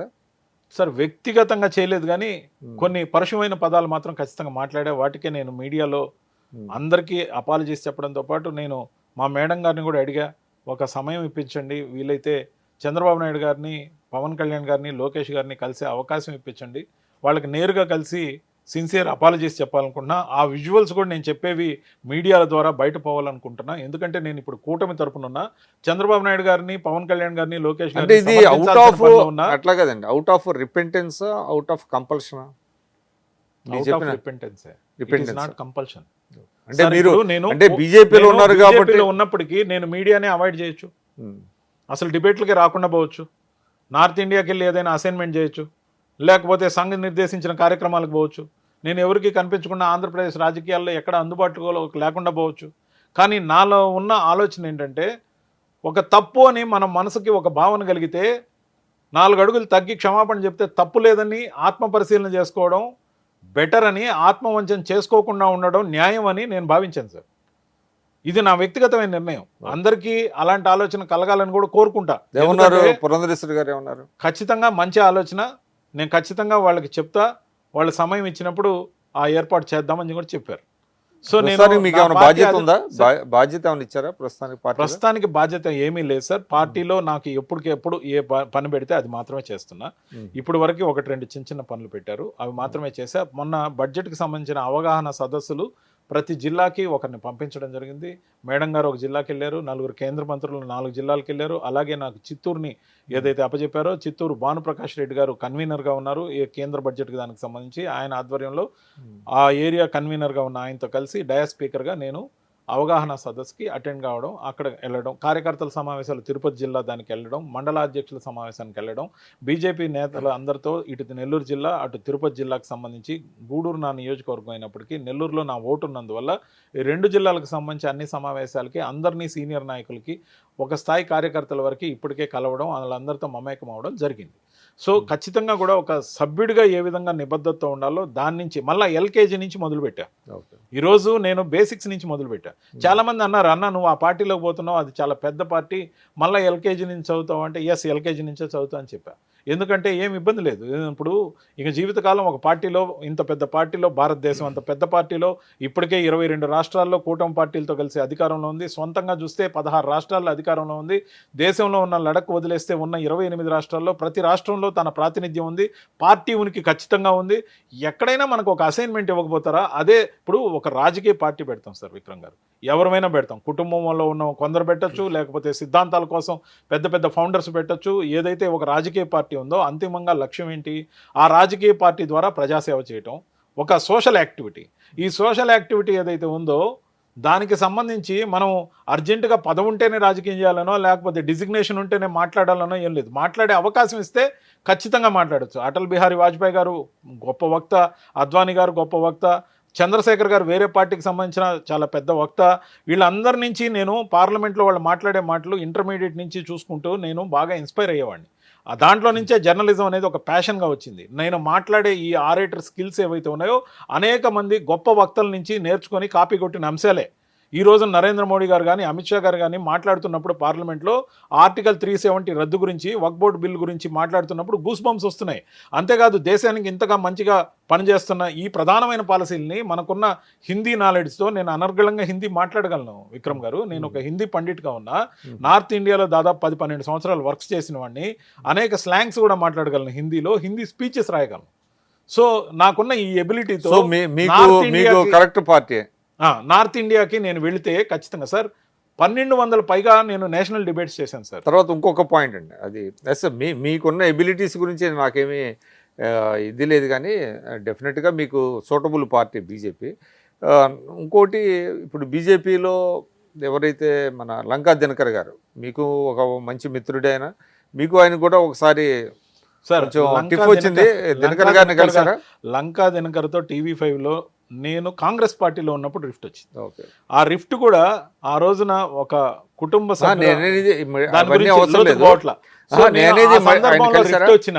రిఫ్ట్ వచ్చిన తర్వాత 45 రోజులు మాత్రమే మేము మాట్లాడుకోలే. 45 రోజుల తర్వాత మేమిద్దరం ఒకే ఛానల్లో కూర్చున్నాం, కలిసి మళ్ళీ బ్రేక్ఫాస్ట్కి వెళ్ళాం, మళ్ళీ డిన్నర్లకు వెళ్ళాం, మళ్ళీ కలిసే ఉన్నాం. మిత్రత్వం అట్లే ఉంది. నా కారులో తను ట్రావెల్ చేశాడు, అతనితో కలిపి నేను ట్రావెల్ చేశాను. సో మిత్రత్వానికి ఎప్పుడు న్యాయంగానే ఉన్నాను సార్. హీటెడ్ డిబేట్స్లో 1-2 మాటలు నేను మీతో కూడా 1-2 మాటలు దొల్లా, దానికి కూడా I'm saying sorry today on this media. So నేను అనేది ఏంటంటే, ఈ హీటెడ్ కాన్వర్సేషన్ ఎప్పుడు వస్తుందంటే, మనం ఒక పార్టీకి అంకిత భావంతో ఉన్నప్పుడు, ఆ పార్టీ లైన్లో ఎక్కువగా మనం ఓన్ చేసుకున్నప్పుడు పర్సనలైజ్ అయిపోతాం. దానివల్ల మిత్రత్వాలు కూడా పోతున్నాయి. నేను ఈరోజు ఈ పార్టీ నుంచి రావడానికి బయట కారణం, వైఎస్ఆర్సీపీలో ఉన్నప్పుడు ఇదే శైలజానాథ్ గారి కొడుకు పెళ్లికి నేను వెళ్ళలేని పరిస్థితి. కొంతమంది వ్యక్తులు అక్కడికి వెళ్ళకు, నీవు పోస్ట్ రేపో మాపో అనౌన్స్ అవుతుంది, అక్కడికి వెళ్తే రఘురామ కృష్ణరాజు గారు నీకు మామూలుగా పాత మిత్రుడు కాబట్టి ఎవరైనా కలిసినప్పుడు ఫోటోలు దిగితే ఆ ఫోటోలు నీ పదవి రాకుండా పోయేదానికి అవకాశం ఉంది, వెళ్ళొద్దని చెప్పినప్పుడు నేను వెళ్ళలేకపోయా. అదే వట్టి వసంత్ కుమార్ గారు చనిపోతే ఆయన సెరమనీ ఉంటే దానికి వెళ్ళలేని పరిస్థితి. ఇలాంటి కారణాలు. ఇప్పుడు వ్యక్తులుగా మనకున్న స్వేచ్ఛని, మనకున్న కామన్ ఫ్రెండ్స్ని వివిధ ప్లాట్ఫామ్స్లో పనిచేస్తూ రాజకీయ పార్టీల్లో అయినా వాళ్ళని కలిసే అవకాశాలు, ఫోటోలు కానీ దొరికితే మనకి ఇబ్బంది అని చెప్పే స్థితి వచ్చిందంటే పార్టీలు వర్గాలుగా మారిపోయినాయి. అంటే పార్టీల్లో స్వేచ్ఛ లేని పరిస్థితి అయిపోయింది. అంటే నా వర్గం ఇటు, నీ వర్గం అటు, వీళ్ళు వాళ్ళని కలిస్తే ఆ ఫోటో చూపించి ఇక్కడ నీకు చెడ్డ చేసే అవకాశం ఉందనే స్థాయికి మనం పడిపోయాం. అదే నేషనల్ పార్టీ కాంగ్రెస్లో ఉన్నప్పుడు నాకు ఈ పరిస్థితి లేదు. నేను ఏ రాజకీయ పార్టీ నాయకుడు ఇంట్లో శుభకార్యం జరిగినా వెళ్ళొచ్చు, లేకపోతే ఇంకోటి జరిగినా వెళ్ళొచ్చు. కానీ వైఎస్ఆర్సీపీలోకి వచ్చినాక నా మంచి కోరి కూడా చెప్పారా, లేకపోతే చెడ్డ కోరి చెప్పారా, కానీ పార్టీలో విధానాన్ని బట్టి చెప్పారు. ఎందుకంటే ఇది నెగటివ్గా నీకు తీసుకెళ్తారు ఆ ఫోటోని, సో వెళ్ళొద్దు. సో ఈరోజు అదే శైలజానాథ్ గారు వైఎస్ఆర్సీపీకి వచ్చారు. ఆ సమయానికి నేను వైఎస్ఆర్సీపీ నుంచి బయట వచ్చాను. శైలజానాథ్ గారితో ఇప్పటికీ మంచి మిత్రత్వం. నేను అనేది మిత్రత్వం లేకపోతే సామాజిక సంబంధాలు పార్టీల వల్ల వేరు కాకూడదు. పెద్ద పెద్ద నాయకులందరూ కలిసే ఉంటున్నారు, వాళ్ళకి సంబంధించిన క్యాడర్ డిస్టర్బ్ అవ్వకూడదు. వాళ్ళు కూడా ఎక్కడికైనా స్వేచ్ఛగా. అంటే ఈ కల్చర్ అనేది వైఎస్ఆర్సీపీ ప్రవేశపెట్టినది అని మీరు అంటున్నారు. ప్రవేశపెట్టిందని నేను అనట్లా. నా విషయంలో జరిగింది కాబట్టి వర్గ రాజకీయాల్లాగా, వర్గంలాగా పార్టీలు నడపకూడదని నేను కోరుకుంటున్నా. ఎవరైనప్పటికీ, ఏ పార్టీ వాళ్ళైనా, ఎవరి ఇంట్లో ఫంక్షన్ అయినా, ఎవరితో అయినా కలిసే స్వేచ్ఛ ఉండాలి. అట్లని నన్ను పూర్తిగా కట్టడి చేశారు లేకపోతే బంధించారని కాదు, కానీ ఆ విధమైన మాటలు రాబట్టి నేను ఆ ఫంక్షన్స్ను వదులుకోవాల్సి వచ్చింది. ఎందుకంటే ఆ మైండ్ సెట్ ఏదైతే ఉంటుందో నాయకుడికి ప్రొజెక్ట్ చేసే చెప్పకూడతారు. మీరు ఇది చెప్పడం ద్వారా మీరు మీ సహచర రాజకీయ నేతలు కూడా ఒక సందేశం ఇస్తున్నారు. టూ మచ్ పర్సనలైజ్డ్ తీసుకోవద్దు, కన్స్ట్రక్టివ్ క్రిటిసిజం ఒక్కటే చేయండి. పెట్టాం, కెమెరా పెట్టాం, పార్టీ లైను లేదా మీరు మాట్లాడాల్సిన లైన్కి స్టిక్ అవ్వండి. తీసిన తర్వాత కలిసి కాఫీకో టీకో వెళ్ళే అవకాశం ఉంటే ఖచ్చితంగా వెళ్ళండి. మిత్రత్వం అంటే ఉంచండి. అది ఒకప్పుడు ఉండేదండి. ఇవాళ అలాగ మాట్లాడకపోతే వీళ్ళకి పసలేదు, లేకపోతే వీళ్ళకి Yes, ఇది అనేది ఇదే నేను అనేది. ఒక దీంట్లో తీసుకొని- నుంచి వచ్చిన అగ్రెషనే అది ఒక ప్యాషన్ గా మారిపోయి అది ఒక ఫ్యాషన్ గా కూడా రూపాంతరం చెంది ఈ రోజు అనేక మంది కేసులు ఎదుర్కొంటున్నారు. ఇంత కక్షపూరితమైన ధోరణి ఎందుకు వచ్చింది? మన అధిష్టానాన్ని మెప్పించాలి, లేదంటే ఇచ్చిన స్క్రిప్ట్ ఫాలో కావాలనే 2 అంశాల మీదే వచ్చింది. అంత దూరం అవసరం లేదనేది నా సో అభిప్రాయం. ఏదేమైనప్పటికీ కూడా రవిచంద్రారెడ్డి గారు మీరు ఒక మంచి నిర్ణయం అయితే తీసుకున్నారు. ఒక జాతీయ పార్టీకి వెళ్ళారు. మీకు ఉన్నటువంటి ఎబిలిటీస్ అన్క్వశ్చనబుల్. కాబట్టి బీజేపీలో మీకు మంచి భవిష్యత్తు ఉండాలని కోరుకుంటున్నాను. ఇది బీజేపీ నేత రవిచంద్రారెడ్డి గారు చెప్తున్నారు. వైఎస్ఆర్సీపీ నుంచి బయటకు వచ్చినటువంటి కారణాలు ఇప్పటివరకు చెప్పారు. ముఖ్యంగా అక్కడ ఒక వ్యక్తి వల్ల తాను బయటికి రావాల్సి వచ్చింది. అక్కడ ఒక సఫకేషన్ ఉంది, ఇప్పటికీ ఉంది. జగన్మోహన్ రెడ్డి గారు ఇప్పటికీ కూడా కరెక్ట్ మెజర్స్ తీసుకోలేకపోతున్నారు అనే మాట కూడా చెప్తున్నారు. ఇది ఈరోజు రవిచంద్రారెడ్డి గారితో ఇంటర్వ్యూ. నమస్కారం.